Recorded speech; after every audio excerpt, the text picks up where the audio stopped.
So again, we have this picture of our heat source, and we're trying to transfer, and QH is going to be the heat coming from the heat source, and we're trying to do practical work, and then we're going to lose some of it, right? So some of that's going to be heat sink, that'll be low temperature, that's going to be where the exhaust will be, and so in this case, all that heat going into the exhaust would be this case here. But in engines, right, we have the heat source that QH is going into the engine. Some of that is going to be lost to QC, but some of that's going to do practical work. And so these are the three variables that we use when we take a look at a system. What's the thermal energy coming in? How much is practically being used for work, and then how much is lost. So QH equals QC plus QW, right? So if we added up how much practical work is done and the exhaust, that should be what's actually coming in, just conservation of energy there. All right, so this steam engine receives 4,400 joules of heat per cycle, does 1,600 joules of work. What is the efficiency of this engine? So yeah, so if you want to even just try to figure this out, logically here, see if you can figure out the efficiency of this engine without me giving you any kind of equation or anything. See if you can think through that. Go ahead and pause the clip and try this, and then when you're ready to check, you can hit play to continue. All right, so efficiency is, work over heat in. So, 1,600 joules of work, heat in coming in 4,400 joules. So only 36.36%. And so that would actually be pretty decent for a steam engine if it got that much out of it. Steam engines are pretty inefficient. So, we're going to be talking about repeating cycles with engines coming to the initial state. The heat coming in, QH, is what we're dealing with there, how much work, W, and then the rest is exhausted, QW there, and the low temperature reservoir. High temperature reservoir is where we're dealing with QH. In an internal combustion engine, we're dealing with typically a 4-stroke cycle where you have air and gasoline coming into the engine or into the piston. Then it's compressed, and after it's compressed, there's a spark that fires, and when that spark fires, the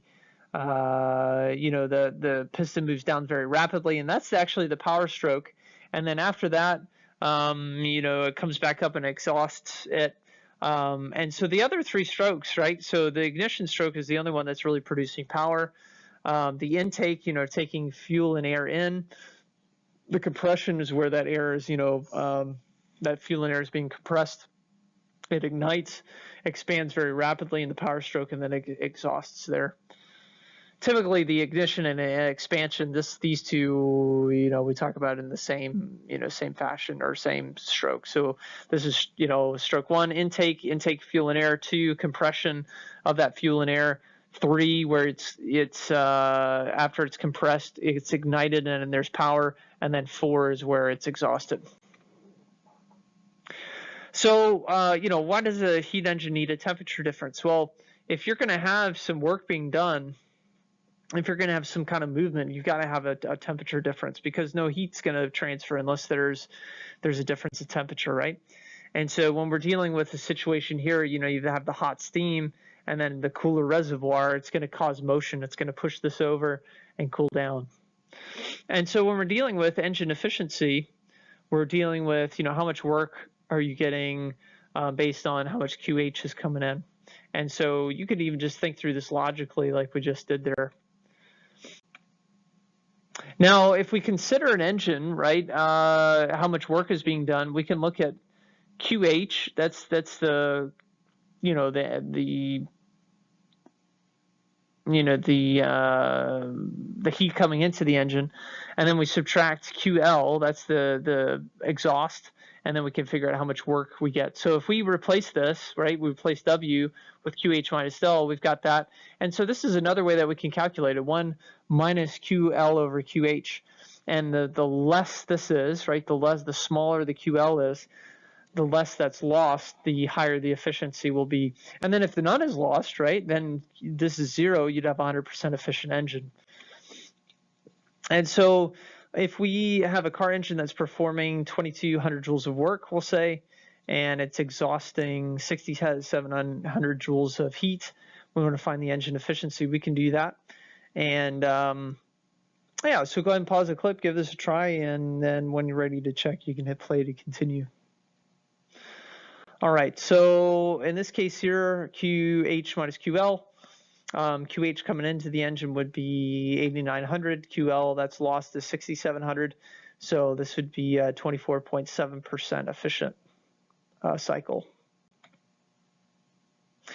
Now, Carnot investigated how to convert heat into useful mechanical work. And, you know, we know that we can't have a 100% efficient engine. But you know, is there actually a limit to how, you know, how efficient an engine can be? And so that's what we can evaluate now.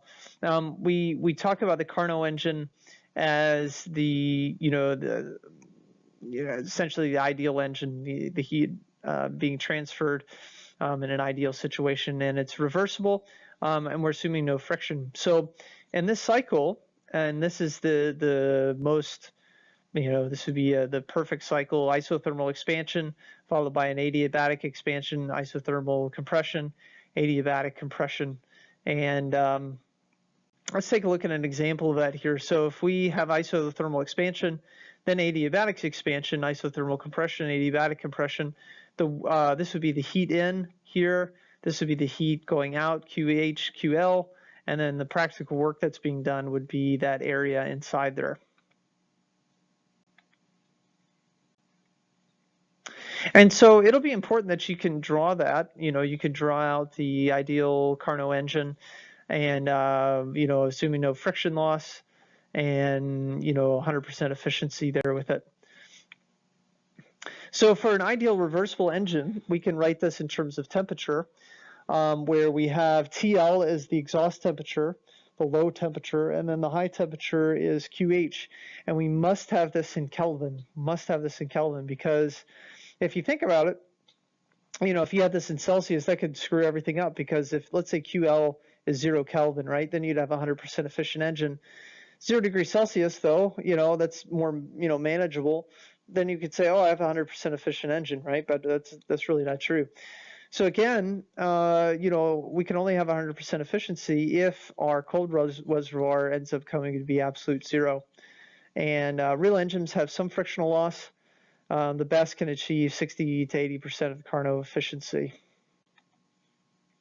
So here in M10, you know, if an engine is 38% efficient, what's the exhaust temperature if the temperature of combustion is 623 Kelvin? So let's consider that here. We have our combustion is 623, 38% efficient. Yeah, why don't you go ahead and try this one? Go ahead and pause the clip and see if you can determine the exhaust temperature if we have these values here. All right.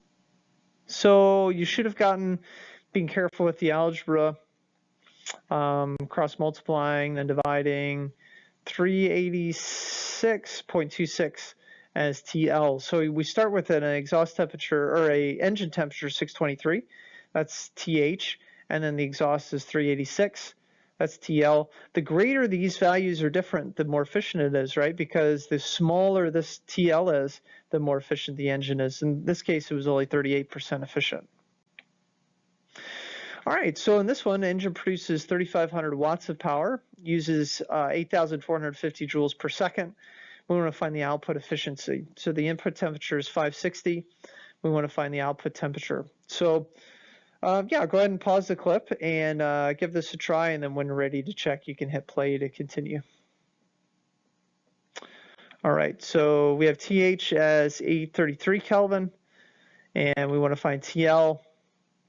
Our efficiency here, work over QH.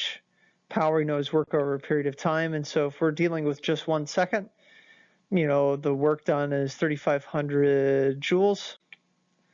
We've got the work in there. QH loss, or uses 8,450 joules, and so the efficiency is 41%.